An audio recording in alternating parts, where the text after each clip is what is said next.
We're going to do a little stereo update here and what I've lately found at thrift stores. Um, Previously, I had hooked up to my turntable a Kenwood, I think it was a KA6006.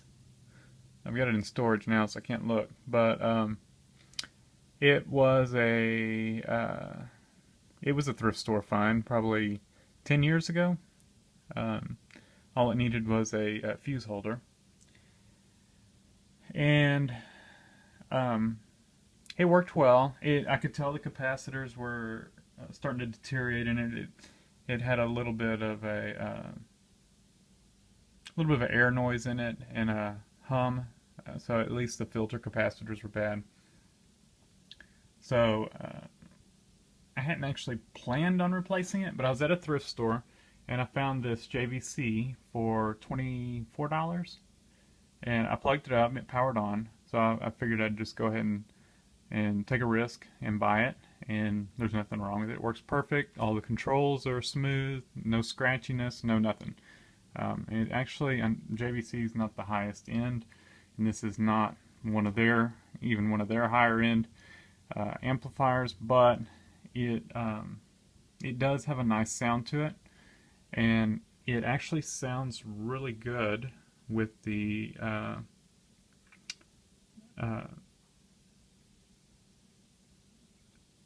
with my turntable. I'm drawing a blank here. And the turntable's nothing special either, but it has a really good sound, and the records sound less scratchy, less air noise. They just sound, better quality. That is probably all due to the capacitors, needing replacing on that Kenwood. So I've got it in storage now until I can find the time just to go through and recap it. So it's not going away. It's just not going to be used until he gets new capacitors. So since I did this and I was kind of updating, I had actually wanted a tuner for the Kenwood, because it did not have a tuner either, and this doesn't either. But I wanted something, vintage to match it, and so I held off on buying one. But since I swapped out to this JVC, and it's not vintage, it's probably late 80s, probably 89 or so, I figured I'd just go ahead and see what I could find to just finish out this stereo system. I found a Technics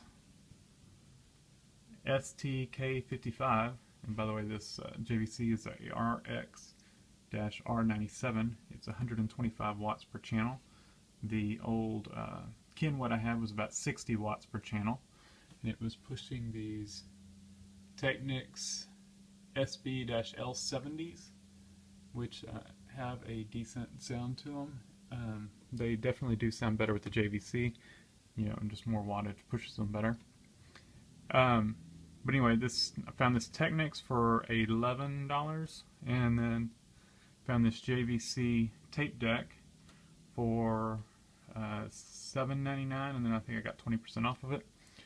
Then, so I decided just to go ahead, since I was filling it out completely, went ahead and put my CD changer in here, which is a Sony CDP CE500. I pulled that out of storage, hooked it up.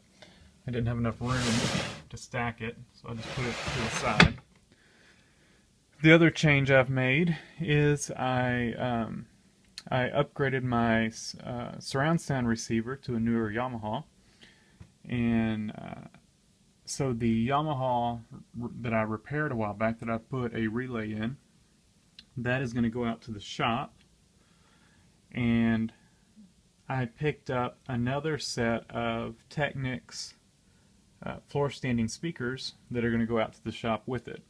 So I'm going to cut this video for now.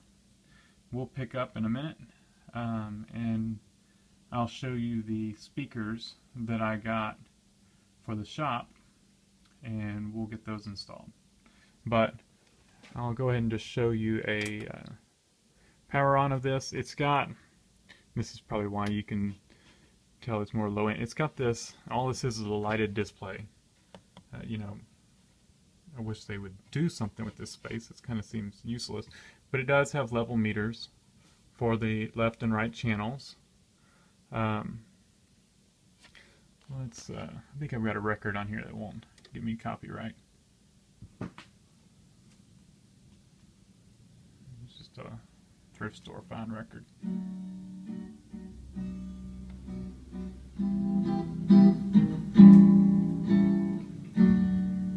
Up in the morning. Let's see.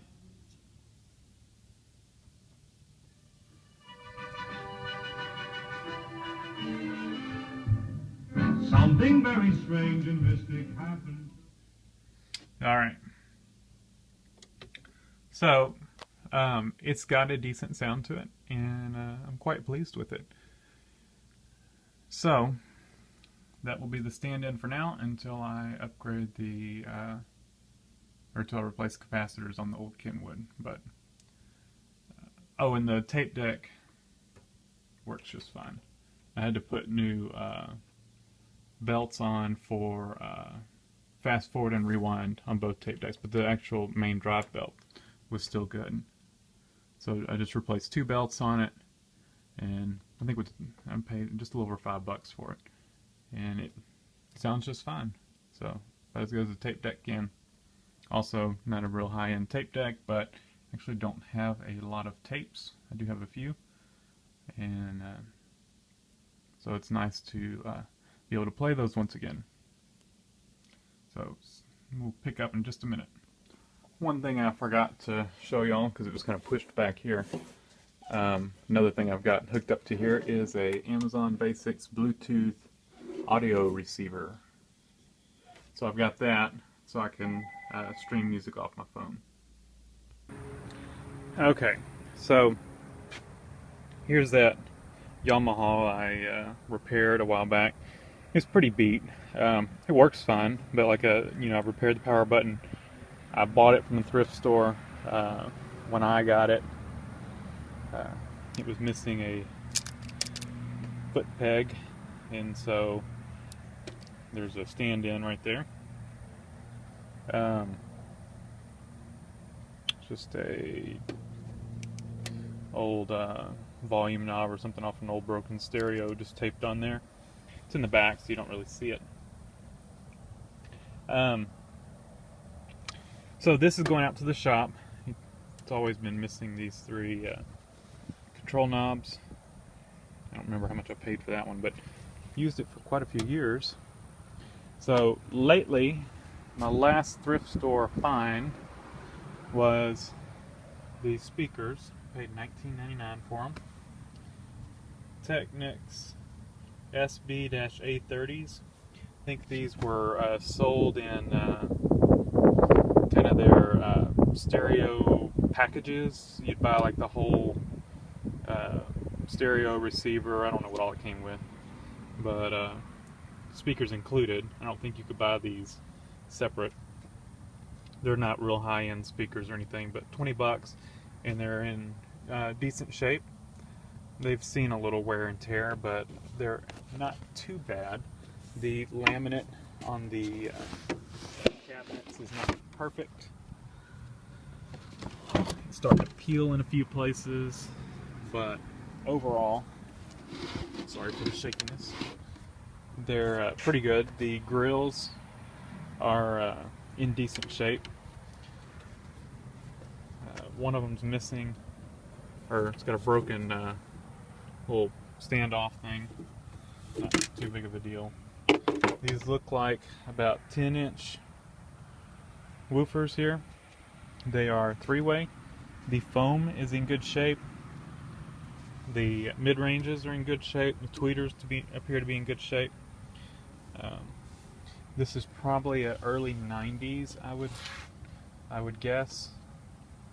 You can see the laminates kind of all messed up around there. It's got these huge base ports. But these are going out to the shop with that receiver. I've got just an old stereo out there. The left channel is getting a bunch of noise in it, and it's not worth repairing or anything, so it'll get replaced with the Yamaha there. And I don't know, I may keep that, it's an old Pioneer stereo. It's not a component system, but I may keep it around to use it for the CD player and tape deck, and just route it through there. I don't know yet. Oop. Might as well show the other one too. Same thing. They're dusty, but they're all in nice shape.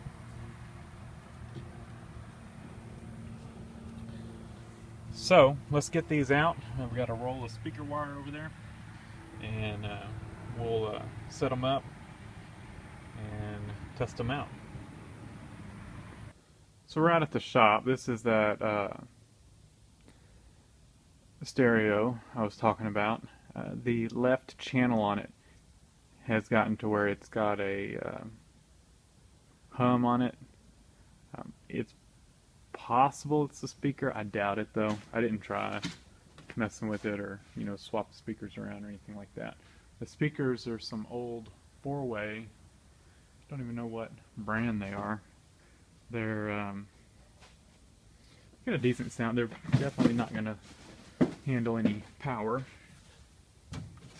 so I'm not sure if I'll leave them hooked up. They've got no names on them. It looks like the grills have been on, or the backs have been apart at some point. They were garage sale finds, so I don't. It feels like it could be 8-inch. I kind of doubt it. We got a speaker here, it feels like. Speaker here. Mid-range. Tweeter. There must be another tweeter somewhere. Oh, tweeter. I don't know. But it was the old cheap stereo. The stereo had a built-in 8-track, and it just was not very good.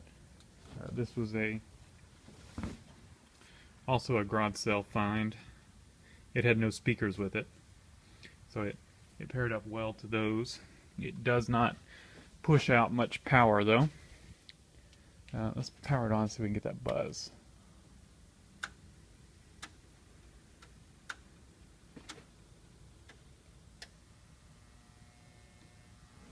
Oh, it's left and right, I guess. Yeah. You can hear it. So left and right channels on it have a buzz to them. So we'll pull it out. We'll get the other speakers out. I will probably leave those up and go ahead and hook them up to the stereo. My goal, I've got I think 50 feet of speaker wire. My goal is to get the new ones further into the corners, so probably right in here somewhere, and then probably about where those hubcaps are over there. And I don't know if I'll probably lay them down like I did these. So let's get them up there, and then we'll swap the stereo out. So here we go. We're all connected. No air noise. Nice and clear. I've got the old speakers plugged up to channel B and the new ones to channel A. I've left that grill off for now. It's broken right here, and like I said, it's missing one of the little things that goes in the hole to hold it on, so I didn't want it to be rattling.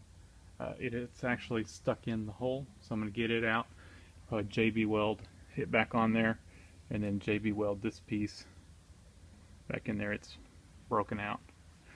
So I'll lift it off for now. We'll do that. The speakers are up there. Didn't even clean the dust off them because they're just going to get dusty in here.